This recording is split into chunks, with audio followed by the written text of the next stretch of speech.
cloaked Alpha Legion operatives slip unseen through Garanox's defenses, bypassing every sensor, every guard. Within moments, encrypted archives are theirs, revealing the hidden rise of a chaos cult and the coordinates of an immense ancient power buried underneath Garanox itself. Shadows converge, an Alpha Legion warband closes upon the stolen intelligence, weaving lies, blood, and sorcery into a single purpose. Through forbidden scrying, they seek not merely the chaos cult beneath Garanox, but the trail to an ancient contingency hidden for millennia by the 20th Legion itself.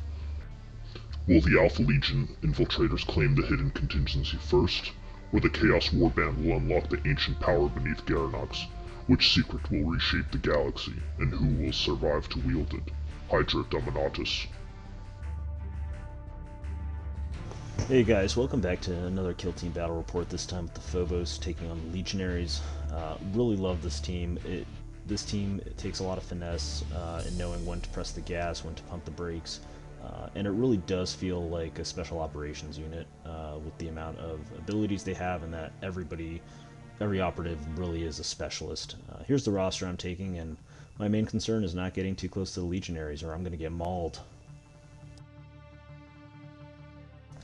Legionaries was like the first team I ever got getting into Kill Team back in like 2021, and they just come with a range of options. They're heavy, they're tanky, they pack a punch, and since the rework of the Chaos marks, they are far more flexible in who they can bring paired with what Chaos marks, which is pretty much everybody. But yeah, easy thing with this kill team is just kind of move up the board, occupy space, do nothing, win. Here's the roster.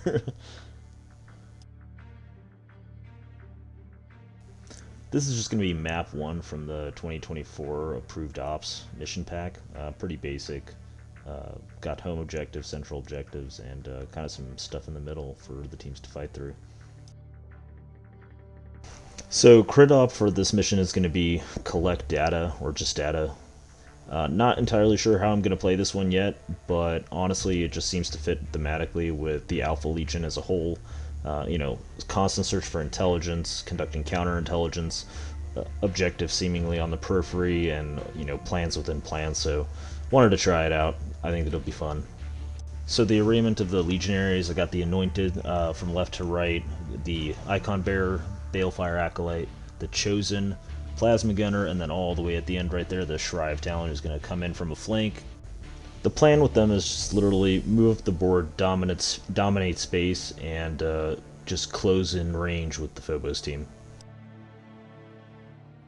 Phobos team deploying on the opposite side, from left to right, essentially just got the Commsman, Incursor Mine Layer, the Sergeant right outside of that main fortress area, the Reaver Warrior, and the Vox Jammer on the just under that vantage point, and then the Marksman's going to be on the other side. But the plan with the Phobos is literally to try and take some high ground early on, do as much damage from a distance as possible, and try to slow down the Legionaries before they can close in with me. So Legionary is going to be taking all of their faction equipment here: Warded Armor, Malefic Blades, Tainted Rounds, Chaos Talisman. There's honestly a lot in here to use.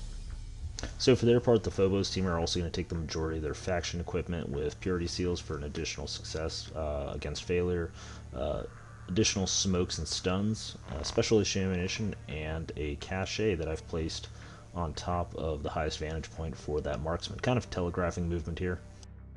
Legionaries win the initiative roll, and they're going to pass it to the Phobos. Yeah, so one thing I'm really going to try and do with the Phobos is leverage all their ranged weapons, which they have pretty much almost exclusively, minus the Reaver. Excellent firepower that they can throw downrange, so I'm going to try and get as many of these Legionaries injured to reduce their movement and attack by the time they actually get close to me. And with the Legionaries, I'm going to try and duck from cover to cover. Just systematically move my way up the board and get in close with the Phobos so we can really bring the melee options to bear. Alright, so the Phobos Strike Team are going to go first for selecting strategic gambits, and they're going to go with their faction ability, Omni Scramble. So with that, my Infiltrator Sergeant actually sees the power pack of that Balefire Acolyte all the way yonder in the distance. And Homeboy is going to get a Omni Scramble dice token. So basically he can't activate until 3 of his allied operatives activate. So with that we're set, and we'll get into turning point 1. So nothing too crazy going on in first turning point, everybody's just kind of getting into position, but I am going to be risky with that mine layer here in a second. So pre-measured, he is going to move up to this piece of rubble right here, and within an inch of his control range, he's going to drop a mine right there. I don't know, maybe I'm overextending, maybe I'll pay for that later. I think something's off. The Legionary Chosen is going to move and dash over here. And Cursor Marksman is the last one to activate. The Alpha Legion Infiltrators are actually going to play the Patient Ambush Firefight ploy. Sensing an opportunity here, that Legionary Gunner is going to activate. He's going to do a normal move up here, and he's going to take a shot at the Incursor Marks mine layer over there. So because of light cover and concealment, mine layer is going to retain 2 for cover, and the gunner is going to supercharge. So with the lethal 5-up rule, he gets that crit. Not going to reroll that 1. Mine layer is going to save a crit and a normal. So mine layer is going to go down to 7 wounds.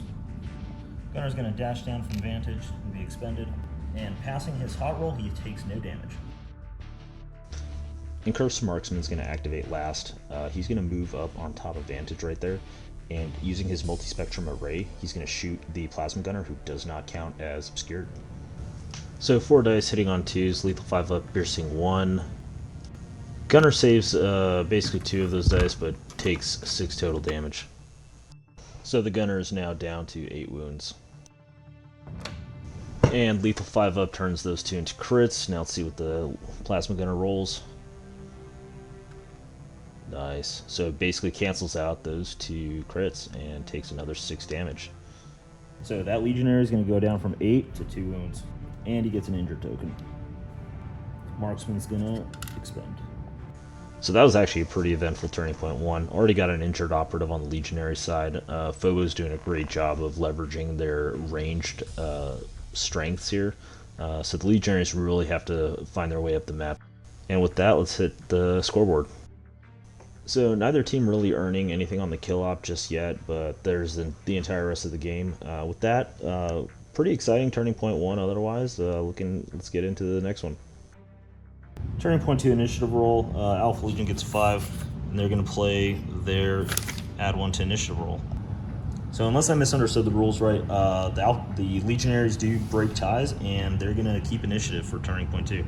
So Legionaries go up by 1 CP, and Infiltrators go up by 2. Alright, so for strategic ploys, Legionaries are going to be taking Blood for the Blood God, Fickle Fates, and Quick Speed. Basically just trying to leverage everything they can right now, because that Plasma Gunner is in danger, and they really have a couple of moves here to get the most efficient use out of their pieces before they're gone, or they can press the advantage on other avenues. For their part, the Phobos have chosen to Omni Scramble the Chosen and take deadly shots. And almost forgot to roll for my Commsman Strategic Oversight, so on a 4-up I get an extra CP once per turning point in the strategy phase. And I get a second one. Yeah, the Phobos Strike Team is such a CP-hungry team that it is almost a must-take to have the Commsman, just because he can give you that potential extra CP, 50-50 shot each turning point, and his comms array can switch one of your strategic ploys for another, so giving you some additional CP management there. So the Anointed's going to activate. He's going to go on Engage.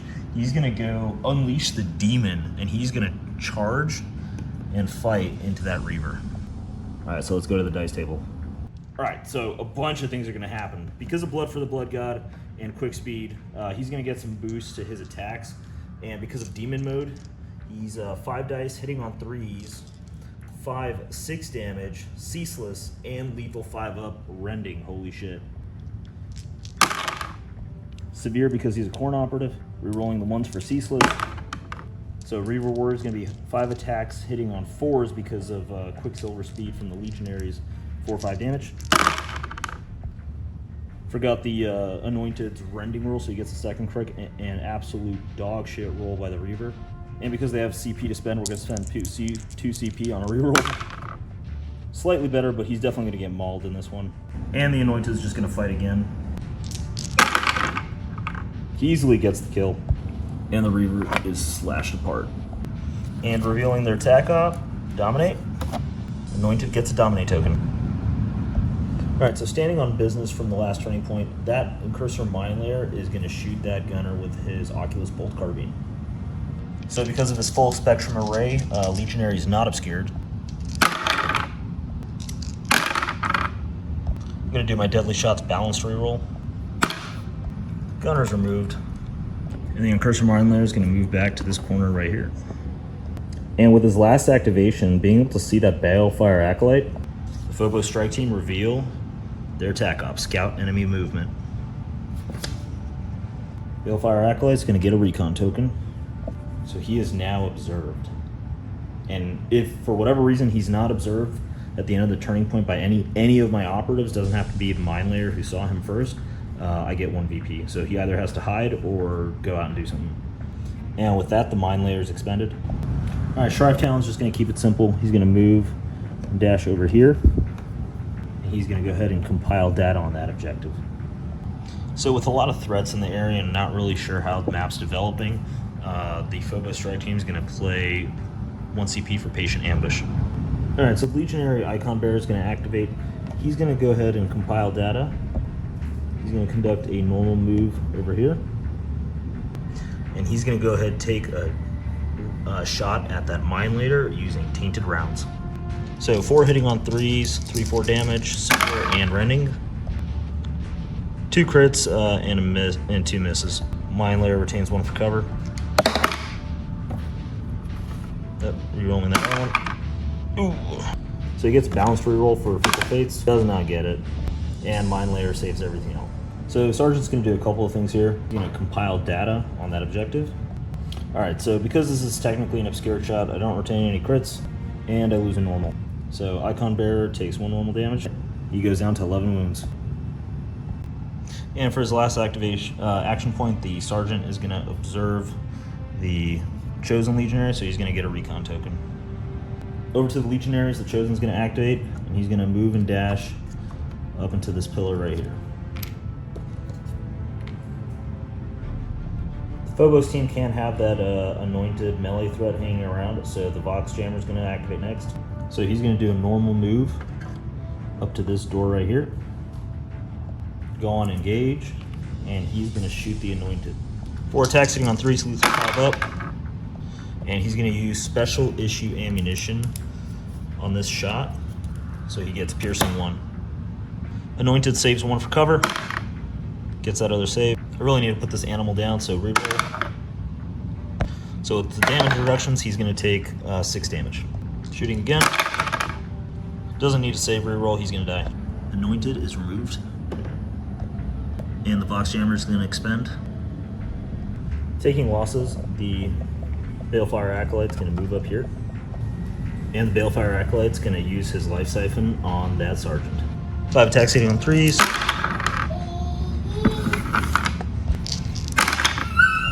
And for D3 damage, the Balefire Acolyte's going to upgrade one of these to normal. Takes 2 damage for it. Acolyte is down to 12 wounds. And the Sergeant's going to take 6 total damage. And with that Life Siphon ability, he's going to try and heal that Icon Bearer. Icon Bearer gets healed for 2 wounds, putting him up to 13. Pressing the advantage, the Balefire Acolyte's going to shoot with the bolt pistol. 4 attacks hitting on 3s. Severe because he's a Zinch operative. Fuck! So Sergeant's going to take 4 damage.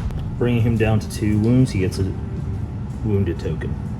Responding to that ranged threat on the board, the Incursor Marksman is going to move up to this vantage point here, and he's going to shoot down at that Balefire Acolyte.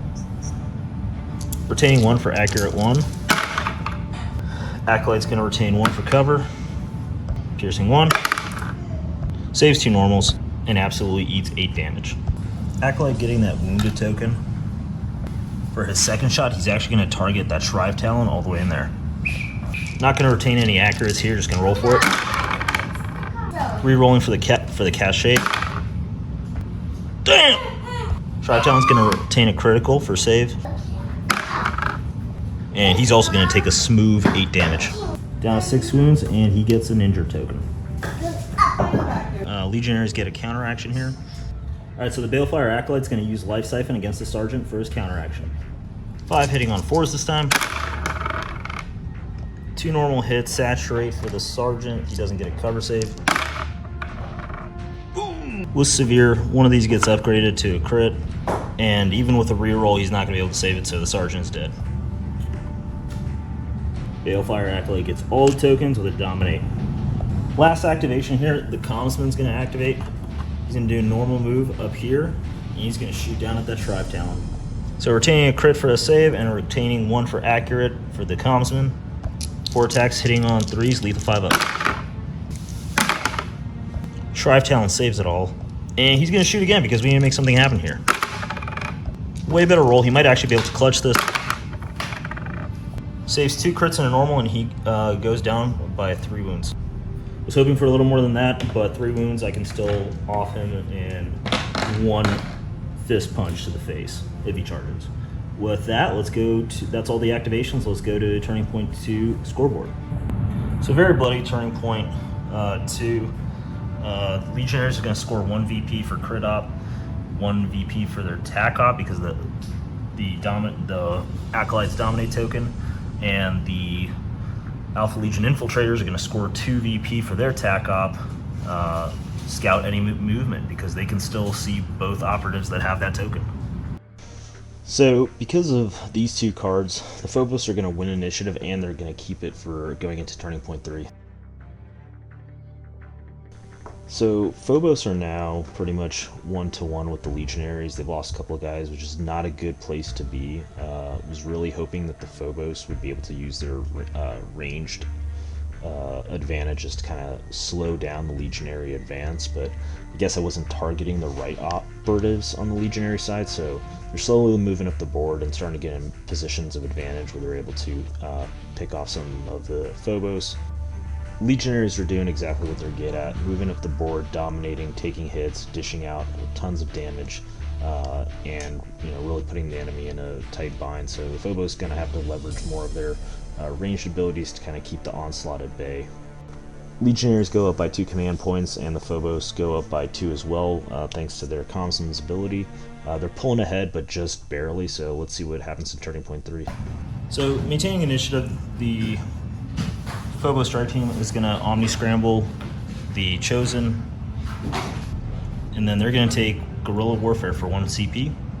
The Legionaries are going to take Blood for the Blood God, giving them a boost to melee damage, and Implacable, so all my Piercing 1 weapons are now Piercing Crits 1. Alright, let's go into the first activation. Boxbreaker's in the most danger right now, so he's actually going to activate first. He's going to move back behind this wall here. He's going to compile data on that objective, and then he's going to observe, scout any movement on that Icon Bearer. I meant to activate him on a Conceal token, so he is concealed and expended.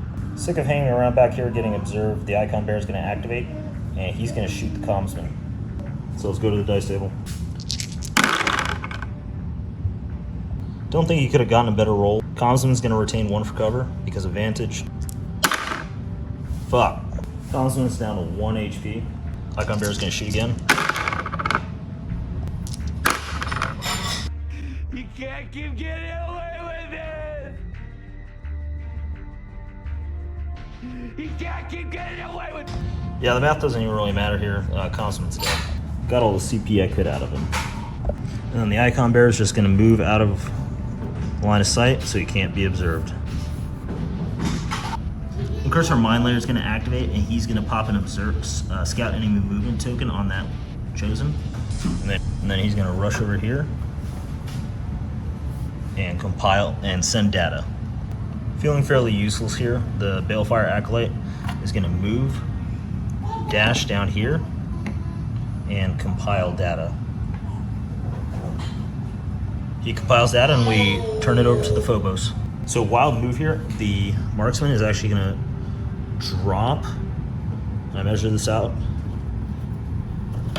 move for 3 inches, and then dash another 3 inches out here. And he is going to shoot that Balefire Acolyte. So 4 hitting on 2s, lethal 5 up, piercing crits 1. 4 normal hits. Acolyte saves on a 2-up with warded armor. And he survives with just 1 wound. God, what an absolute flip. After 2 turning points of being omni-scrambled to death, the Chosen is going to charge and fight that mine layer. This guy's got a nasty blade, 5 attacks, hitting on 3s, 4-7 damage, lethal 5-up, but because of Blood for the Blood God, he does 5 normal damage now. Whoa! Yeah, the Chosen doesn't even need to try here. He gets the kill.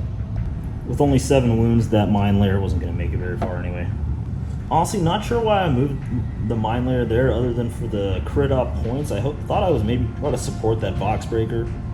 But for his final action point, that Chosen is going to supercharge his plasma pistol into that Vox Breaker. So 4 attacks, hitting on 3s, 4-5 damage, hot, lethal 5-up, and piercing 1. Vox Breaker saves with 2 of the criticals, but ends up taking 8 total damage. Counteraction here by the Phobos Strike Team. Marksman is going to take shots at that Balefire Acolyte. Just need 1 normal to go through here. Piercing 1 is activated now. He's not able to save it. The Acolyte is killed. Can't pray anymore to the Dark Gods, traitor. Legionary's last activation. This guy's just going to compile data and then send data. So that's the end of turning point 3. We're going to go to the scoreboard here. Yeah, so golly, what a bloody turning point 3. The Phobos defenses all but falling apart. Losing that commsman to that icon bearer was absolutely nasty. And then likewise, just kind of losing the mine layer on kind of a brain fart move. Again, not really sure what I was trying to do there. And now the rest of my Phobos Strike Team is kind of out of position. I just have my Marksman and my Vox Breaker left, and I'm not entirely sure that they're going to be able to do anything terribly important to turn the tide, but we'll see. Legionaries, again, doing as Legionaries do. That Chosen took a while to move up the map, but I mean, you can see the effect that he has. He is an absolute killer. He just gets in there and takes no prisoners. Not a whole lot of options left for the Phobos. Legionaries also kind of running out of models to operatives to actually go out and do stuff. So going to turning point, 4 Legionaries are ahead. Phobos have to do something to try and get back in this game. And yeah, let's see what turning point 4 brings. With their +3 roll, the Legionaries secure initiative and they're going to keep it. The Legionaries are going to spend 1 CP to take Implacable. And with their last CP, they're going to take Fickle Fates. Champion's going to get Omni-Scrambled. And the Phobos are going to take Guerrilla Warfare, Deadly Shots, and They Shall Know No Fear. Activating first, that Icon Bearer is going to shoot the Marksman. 4 hitting on 3s, Rending for Tainted Rounds. Icon Bearer is going to use Chaos Talisman for 3 damage. Upgrading one of those fails to a normal. Marksman save. Gonna block out a crit and a normal. Icon Bearer is gonna shoot again. 4 hitting on 3s, Rending. Marksman save. Marksman's gonna take another 4 damage. And the Icon Bearer is gonna charge him, tied up in combat. I need to do something with this Vox Jammer before he absolutely gets blendered. And then he's gonna dash and move. Stay tucked away in this corner right here, and for his last AP, he's going to scout enemy movement on that Chosen. Shark Talon's just kind of been an objective monkey this whole game, so he's going to compile data and send data in the same activation, and that's his activation. Last activation for the Phobos, the Marksman, is going to break contact, and he's going to move just behind the Icon Bearer and shoot him in the back. 4 attacks hitting on 2s. Lethal 5-up, piercing crits 1. 4 normal hits, Icon Bearer save. The Marksman's only going to sink 6 damage into that Icon Bearer, bringing him down to 2 wounds. Last activation of the game, the Champion is pretty much going to do the same thing. He's going to compile data and then he's going to upload it right away. And that's the ending of Turning Point 4 and this battle report. Let's go to the scoreboard for Outbrief. Wow, so what a crazy game. So revealing the secret primary ops for both teams. TAC op was the primary op for Phobos, and kill op was the same for Legionaries. So Phobos were able to max out their TAC op. Legionaries couldn't quite get there for them. But other than weirdly almost maxing out their crit op, some of those final uploads don't actually count in the fourth turning point, I realized, but I did the math again, and they really did almost max out their crit op. So maybe you should have gone with that, but if the math is right, the Legionaries won out by 1 VP. And yeah, it just kind of goes to show the Phobos, again, it takes some understanding of, when to press the gas, when to pump the brakes, and they're kind of glass cannons, even though they sit at 12 wounds total. And it's only 2 less than the Legionaries, but it makes a difference. And, moving past the dice beat dice, some absolute dog water rolls on the Phobos part, and the Legionaries' marks of chaos just constantly able to secure them at least 1 critical in any of their attacks, whether it was Khorne for melee or Tzeentch for ranged.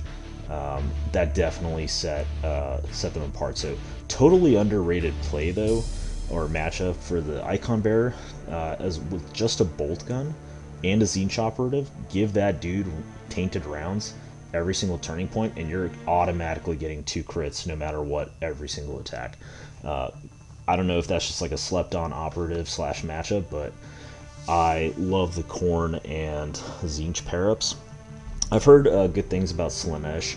Nurgle Nurgle's just not as good as it was in 2nd edition, and arguably the Slaanesh abilities and buffs actually provide more protection and damage reduction to the Legionaries. But yeah, otherwise, crazy battle report. I love both of these teams. Again, Legionaries were my first, and the Phobos are just an awesome team to kind of play around and try different things. So yeah, looking forward to making another one of these in the future. Hopefully, maybe there's a rematch later on. The infiltrators seized every fragment of intelligence they could before the Chaos-blessed Legionaries overwhelmed their position. Refusing a futile last stand, the operatives triggered carefully prepared extraction contingencies, vanishing into the shadows as the enemy spread through the ruins to purge every corner and secure the site. Mission accomplished, the surviving warband Astartes boarded their waiting assault craft and disappeared into the skies, bound for their hide site deep within the desert wastes of Garanox.